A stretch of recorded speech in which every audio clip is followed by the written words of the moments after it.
ఇవాళ మనం కనువిప్పు గురించి చెప్పుకుందాం. కనువిప్పు అనే లెసన్ చెప్పుకుందాం. కనువిప్పు అంటే రియలైజ్ అవ్వడం. ఒక మిస్టేక్ జరిగినప్పుడు రియలైజ్ అవుతాం కదా, దాన్ని కనువిప్పు అంటారు. ఓకేనా? రామాపురం అనే గ్రామంలో బాపన్న అనే ఒక ధనికుడు ఉండేవాడు. ఈయన బాపన్న. ఈయన చాలా రిచ్. అవసరానికి మించిన ఐశ్వర్యము, అనుకూలవత అయిన భార్య ఉండటం వల్ల ఆయన జీవితం చాలా చాలా కాలం పాటు ఆనందంగా గడిచింది. వీళ్ళిద్దరూ చాలా హ్యాపీగా ఉండేవారు. ఓకేనా? లేకలేక కొడుకు పుట్టి వాడు పెరగడం ఆరంభమయ్యేసరికి ఆయనకు పెద్ద సమస్య ఎదురైంది. సో చాలా ఇయర్స్ పాటు వీళ్ళకి పిల్లలు లేరు. ఎప్పటికో ఒక బాబు పుట్టాడు అనమాట. బాపన్న కొడుకు నారాయణ చిన్నతనం నుంచి పెంకిగతం. చిన్నపిల్లవాడు కదా అని బాపన్న వాడి విషయంలో కొంతకాలం పాటు ఉపేక్షిస్తూ చూశాడు. కానీ వయసు వస్తున్న కొద్దీ నారాయణ కొడకరాని కొయ్యి అయిపోయాడు. ఈ బాబు లేక పుట్టాడు కదమ్మా, అందుకని చాలా ప్యాంపరింగ్ గా చూసుకునేవారంట. తీరా చూస్తే అబ్బాయి బాగా పెంకిగా అయిపోయాడు. పెంకి అంటే ఏంటి? క్రాంకి. ప్రతిదానికి ఏడవడం, మమ్మీ డాడీ మాట వినకపోవడం, తను ఏమనుకుంటే అదే కరెక్ట్ అనుకోవడం, ఎవరి మాట వినేవాడు కాదన్నమాట. సరే కొన్ని రోజులు సరే సర్దుకుంటాడేమో అని చూశాడు. కానీ ఇంకా బ్లంట్ అయిపోయాడు అనమాట ఆ బాబు. ఎవరి మాట వాడికి లక్ష్యం కాదు. 10 ఏళ్ళు వచ్చాయి కానీ ఓనమాలు కూడా రాలేదు. వాడి ధ్యాస ఆటలపై నుంచి చదువు మీదకు మళ్లించడానికి బాపన్న ఎన్నో ప్రయత్నాలు చేశాడు, కానీ లాభం లేకపోయింది. ఒక్కగానొక్క కొడుకు, వాడిని ఆయన ఏమీ అనలేడు. వాడి భవిష్యత్తు గురించి ఆలోచనలో ఆయనకు తీరని బెంగ పట్టుకుంది. చాలా ప్యాంపర్ చేశాడు కదమ్మా, అందుకని ఎంత క్రాంకీగా ఉన్నా సరే ప్రేమతో ఏ మాట అనలేకపోయేవాడు. అప్పుడే కొంచెం దగ్గర పెట్టుకుని ఇలా చేయకూడదు, ఇలా చేస్తే నీకు ఫ్యూచర్లో ప్రాబ్లం అవుతుంది అని చెప్పుకుంటుంటే బాగుండేది. కానీ ఇప్పుడు అసలు వినే స్టేజ్లోకి లేడు. అంతే కదా, మనం అదేదో ఉంటుంది కదా slogan, we have to mould the plant when it is small. అది పెద్ద ట్రీ అయిపోయాక మనం మౌల్ చేయగలమా? గట్టిగా అయిపోతుంది. అలా అయిందన్నమాట. ఓకేనా? ఇలా ఉండగా బాపన్న ఇంటికి సమస్త శాస్త్రాలు సకల విద్యలు తెలిసిన విద్యానాడుడు అనే మహానుభావుడు వచ్చారు. ఒకప్పుడు బాపన్న ఆయన వద్దే విద్యాభ్యాసం చేశాడు. తన పూర్వ విద్యార్థిని చూసిపోవడమని ఆయన ఇప్పుడు వచ్చాడు. ఆయనతో బాపన్న తన కొడుకు గొడవ చెప్పుకున్నాడు. అయితే ఈయన టీచర్ వచ్చారన్నమాట. ఈయనకి ఎవరైతే ఎడ్యుకేషన్ చెప్పారో ఆయన వచ్చారు. ఆయన వచ్చినప్పుడు చెప్పుకున్నాడు, అరే నాకు టీచర్ నాకు ఒక బాబు ఉన్నాడు, తను చాలా పెంకిగా అయిపోతున్నాడు, చిన్నప్పటి నుంచి నేను చెప్పుకోలేకపోయాను లవ్ వల్ల, మీరే ఏదైనా చెయ్యాలి అని చెప్పి కూడా చెప్పుకున్నాడు అనమాట. విద్యానాడు నవ్వి, చిన్నతనంలోనే మితిమీరిన గారాబం చేయడం వల్ల పిల్లలు ఇలాగే చెడిపోతారు. నేను ఇక్కడే ఒక వారం రోజుల పాటు ఉండి మీ అబ్బాయిని దారిలో పెడతాను అని అన్నాడు. ఆ రోజు సాయంత్రం ఆయన నారాయణతో పాటు కాసేపు మాట్లాడాడు. వాడికి కొత్త వాళ్ళంటే బెరుకు లేదు, పెద్దవాళ్ళంటే గౌరవం లేదు, తనకు ఆటలంటే ఇష్టమని నారాయణ ఆయనతో చెప్పాడు. ఈ బాబు వీళ్ళ టీచర్తో మాట్లాడాడు. అయితే ఆ అబ్బాయికి అసలు ఎవరి మీద రెస్పెక్ట్ లేదు. టీచర్స్ మీద, పేరెంట్స్ మీద ఎవరి మీద రెస్పెక్ట్ లేదు.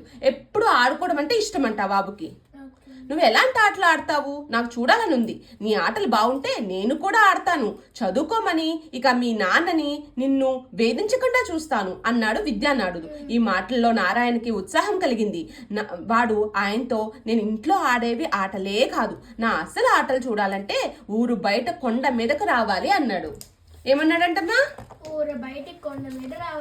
మామూలుగా వాడి దారిలోకి వెళ్దాము, వాడి దారిలోకి వెళ్తే వాడి ప్రాబ్లమ్స్ ఏంటో అర్థమవుతుంది, అప్పుడు ఈజీగా ఎడ్యుకేషన్ లోకి తీసుకురావచ్చు అని చెప్పి నువ్వు ఏమేమి ఆటలు ఆడతావు అని చెప్పి అడిగాడనమాట. విద్యానాడుడు అలాగే పోదాం పద అన్నాడు. ఇద్దరూ కలిసి ఊరి చివర కొండకు పోతుంటే దారిలో తగిలిన అనేక మంది గ్రామస్తులు విద్యానాడుకి పడి దన్నాలు పెట్టారు. అది చూసి నారాయణ చాలా ఆశ్చర్యపడి, వాళ్ళు అలా దన్నాలు పెట్టడానికి కారణం ఏమిటి విద్యానాడుని అడిగారు. విద్యానాడుడు అంటే ఎవరమ్మా? స్కాలర్ కదా, అదే వాళ్ళ ఫాదర్ వాళ్ళ టీచర్ కదా. ఆయన చూసి అందరూ రెస్పెక్ట్ ఇచ్చారంట, అందరూ దన్నాలు పెట్టారంట. టీచర్కి రెస్పెక్ట్ ఇవ్వను? నువ్వు ఇస్తాం కదా జనరల్గా. బయటకు వెళ్తున్నప్పుడు ఒక టీచర్కి చాలా మంచి రెస్పెక్ట్ ఉంటుంది. టీచర్ అనే కాదు, హూ ఈజ్ వెల్ బిహేవ్డ్ ఉన్న వాళ్ళు ఎవ్వరు బయటకు వెళ్ళినా చాలా మంచిగా రెస్పెక్ట్ ఇస్తారు. అదే వాళ్ళు ఏ పని చేయకుండా సోమరిపోతులాగా కూర్చున్నారనుకో అసలే రెస్పెక్ట్ ఇవ్వము. సో అట్లా టీచర్కి బాగా రెస్పెక్ట్ ఇచ్చారంట. అయితే అది తర్వాత చెప్తాను, ముందు నీ ఆటలు చూడని అన్నాడు విద్యానాడుడు. కొండ దగ్గర చాలా మంది పిల్లలు రకరకాలుగా ఆటలు ఆడుతున్నారు. నారాయణ చూడగానే ఎంతో ఉత్సాహంతో కేకలు వేస్తూ ముందుకు రాబోయిన పిల్లలు వాడి పక్కన విద్యానాడుని చూసి వెనక్కి వెళ్ళిపోయారు. అయితే ఈ బాబు ఉన్నాడు కదా, ఈ బాబు పక్కన టీచర్ ఉన్నాడు. ఆ టీచర్కి అందరూ దండాలు పెడుతున్నారు, కానీ పిల్లలు పిల్లలకేమో టీచర్ అంటే భయం కదా, పిల్లలేమో వెనక్కి వెళ్ళిపోయారంట. అయితే ఈయన ఏమన్నాడంట, నారాయణ ఏమన్నాడు, బాబు పర్వాలేదు, ఆయన మన ఆటలు చూస్తాడంట, మనం ఆడుకుందాం అని నారాయణ వాళ్ళకు ప్రోత్సాహం ఇచ్చాడు. తర్వాత పిల్లలంతా కలిసి ఏవేవో ఆటలు ఆడుకున్నారు. ఓకేనా. లోపల చికాకుగా అనిపించిన విద్యానాథుడు అవన్నీ ఓపికగా చూశాడు. కొంతసేపు గడిచాక ఆయన నారాయణ పిలిచి, ఇందాక చాలా మంది నాకు నమస్కారాలు చేయడం గురించి అడిగావు కదా, నీకు కూడా అలా గౌరవం పొందడం ఇష్టమేనా అని అడిగాడు. ఏమని అడిగాడమ్మా నారాయణ? దండం పెట్టారు కదా, నీకు అలా గౌరవం చూపిస్తే ఇష్టమేనా? ఇష్టమే, కానీ అందుకు ఏం చేయాలి అని నారాయణ ఎదురుగా అడిగాడు. ఏమడిగాడంట, బాబు నాకు ఇష్టమే, అందరూ రెస్పెక్ట్ ఇస్తే నాకు ఇష్టమే, కానీ దానికి మనం ఏం చేయాలి అని అడిగాడంట.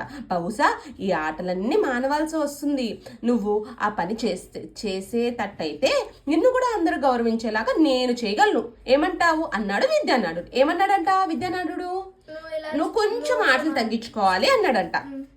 నేను ఆటలు మానేస్తానే అనుకుందాం, మీరు నాకు గౌరవం కలిగేటట్టు చేయగలరని ఏమిటి గ్యారంటీ అని అడిగాడంట.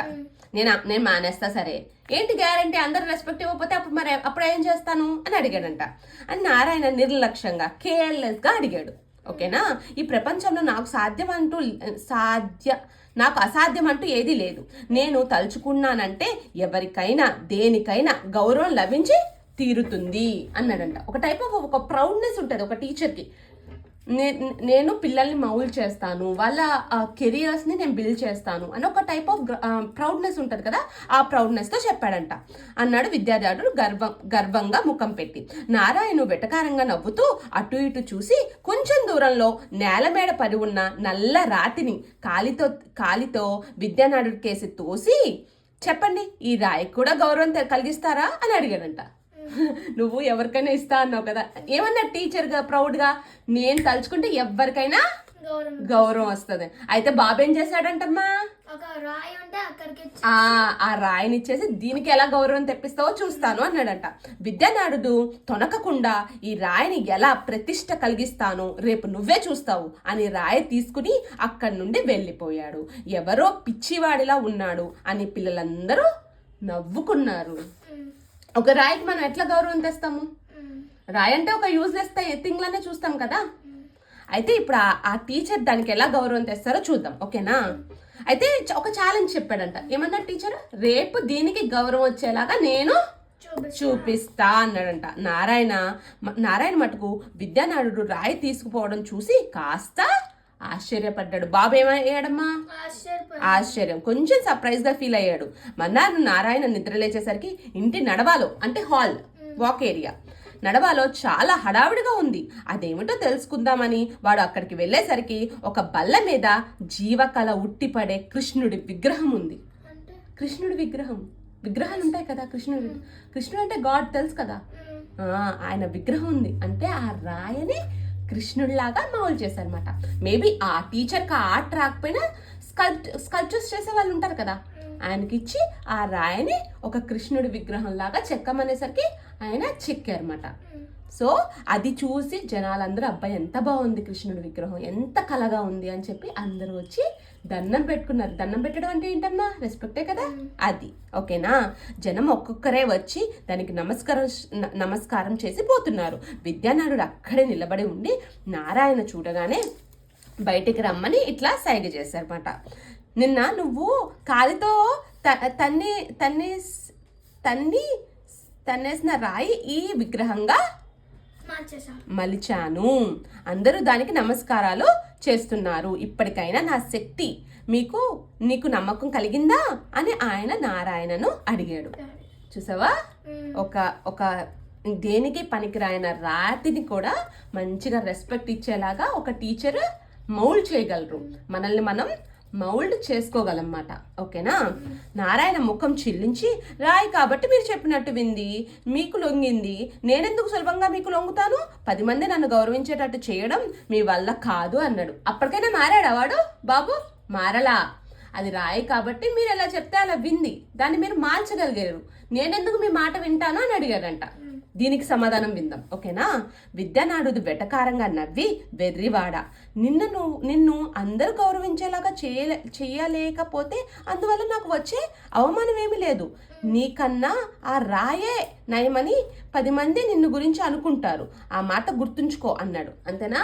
ఇప్పుడు ఆ అబ్బాయి ఏంటి, ఒక కేర్లెస్తో రాయి కాబట్టి వింది, నేనెందుకు వింటాను అన్నారు. అలా వినకపోతే ఎవరు నష్టపోయేది? ఆ బాబే నష్టపోతాడు. టీచర్కి ఏమైనా లాస్ ఉంటుందా? అదే అన్నాడంట, నీకు బాబు లాస్, నాకు కాదు. అందరూ నీకన్నా యూజ్లెస్గా పడున్న రాక్కే బెటర్ అనుకుంటారు. రాక్కి ఏమైనా ఫీలింగ్స్ ఉంటాయా? రాక్కి ఏమైనా ఎమోషన్స్ ఉంటాయా? రాక్కి ఏమైనా ఎబిలిటీ ఉంటుందా? అలా ఇప్పుడు ఒక లైఫ్ ఇంపార్టెంటా, రాక్ ఇంపార్టెంటా? Life important. కానీ మనము సిద్ధంగా ఉండాలి దాన్ని మలుచుకునేటట్టు. మన లైఫ్ మనం మౌల్ చేసుకోవడానికి మనం సిద్ధంగా ఉండాలి, ఓకేనా? మమ్మీ డాడీ చెప్పారంటే వాళ్ళు ఎందుకు చెప్తున్నారని ఆలోచించాలి, ఓకేనా? ఆ మాటల్లో నారాయణకు కనువిప్పు కలిగింది. ఆ తర్వాత వాడు తండ్రితో చెప్పి విద్యానాథుడి వెంట విద్యాభ్యాసానికి వెళ్ళిపోయాడు. ఓకే, నా లైఫ్ ఇంత ఇంపార్టెంట్ మాట, నేను వేస్ట్ చేసుకోకూడదు. అప్పుడప్పుడు ఆడుకోవాలి కానీ 24 గంటలు ఆడుకుంటూ కూర్చోకూడదు. నా లైఫ్ నేను బెటర్గా మౌల్డ్ చేసుకోవాలి అన్న విషయం అర్థమైంది, ఓకేనా? ఓకే మోక్ష, బాయ్ బాయ్.